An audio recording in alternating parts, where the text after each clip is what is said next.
Imagine a place where all the wisdom of the ancient world was gathered under one roof. Scrolls filled with discoveries in medicine, mathematics, astronomy, philosophy, everything humanity had learned, preserved on fragile sheets of papyrus. Imagine walking into a hall where scholars from Greece, Egypt, Mesopotamia, and India exchanged ideas that could change the world. This place was real. It was called the Library of Alexandria.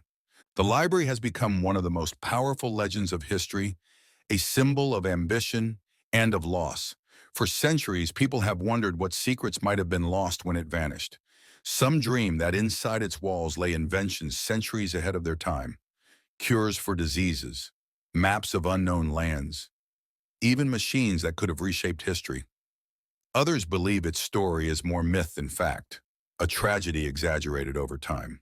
The truth lies somewhere in between. Welcome to Obscerna, where we explore the forgotten, the hidden, and the obscure.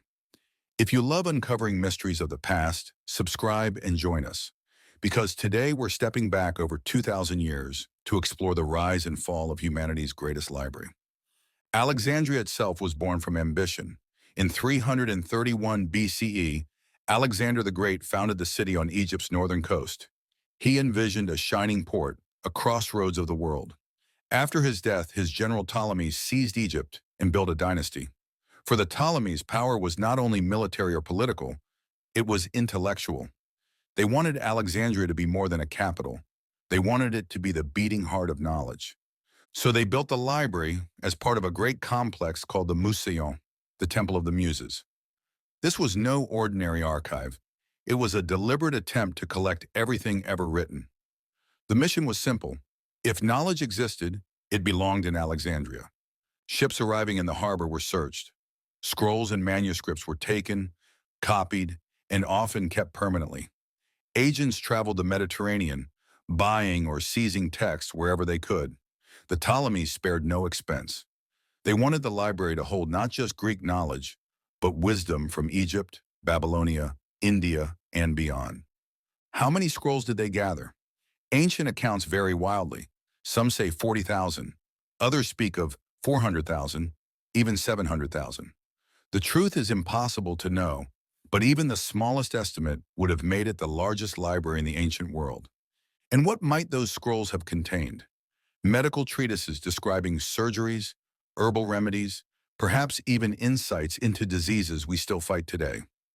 Astronomical records, generations of observations from Babylon, India, and Greece, charting the movements of the heavens. Mathematical works exploring geometry, algebra, maybe even early glimpses of calculus. Philosophies debating ethics, politics, the nature of the universe. Maps tracing distant trade routes across deserts and seas.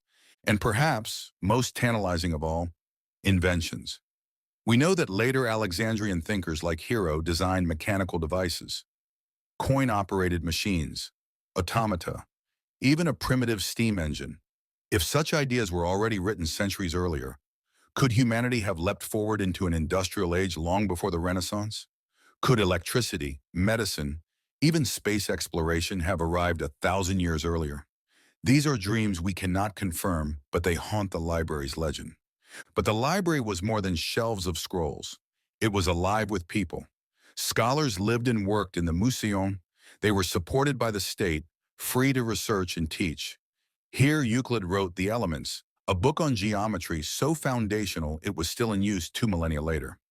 Eratosthenes, the chief librarian, calculated the circumference of the earth using shadows and came astonishingly close to the truth.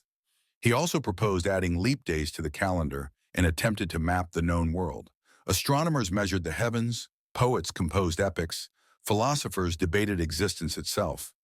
It must have been extraordinary.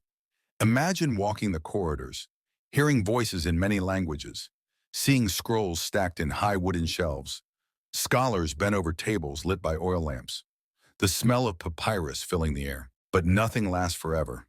In 48 BCE, Julius Caesar became trapped in Alexandria during his war against Pompey. To block enemy ships, he ordered the harbor set ablaze.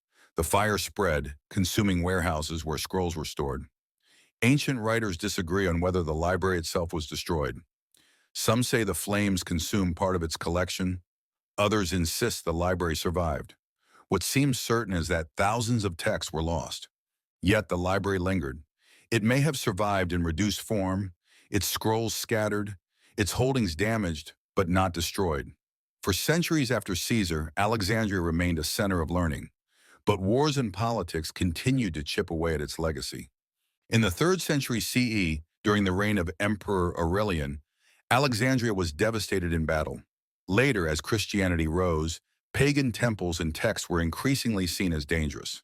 In 391 CE, the Serapeum Minora, which may have housed part of the library's collection, was destroyed by Christian zealots. Centuries later, during the Arab conquest of Egypt, stories emerged of scrolls being burned as fuel for bathhouses. Many historians doubt these tales, but whether by fire, neglect, or ideology, the library slowly disappeared. By the Middle Ages, it was gone. No building, no catalog, no scrolls. Only fragments quoted by later writers. And so we ask, what exactly was lost? Some of the knowledge survived, carried elsewhere. Greek philosophy and science were preserved in part by Islamic scholars who translated works into Arabic. These translations later helped spark the Renaissance in Europe. But what about everything else? The scrolls no one copied, the books no one translated, the medicines, the maps, the inventions that never reached us. Those may be gone forever. The Library of Alexandria forces us to confront not just the past, but what might have been. What if humanity had advanced centuries earlier? What if plagues had been cured, lands discovered, technologies invented long before their time? Would the world today be unrecognizable? Or would society have simply not been ready to use that knowledge? Perhaps the truth is both. Knowledge is powerful, but it requires the right time, the right culture, the right people to put it to use. The library may have contained wonders, but even if it had survived, perhaps humanity would not have been ready. Still, the possibility lingers like a ghost, and that is why its story still haunts us. Yet its spirit survives. Every library, every archive, every university, even the internet itself, all are descendants of the dream of Alexandria. That knowledge can be gathered, preserved, and shared across generations. The library is not only a story of loss, it is a warning and an inspiration. Knowledge is fragile. Once destroyed, it may never return. But it also has the power to endure if we protect it. Imagine standing inside the library today, surrounded by hundreds of thousands of scrolls.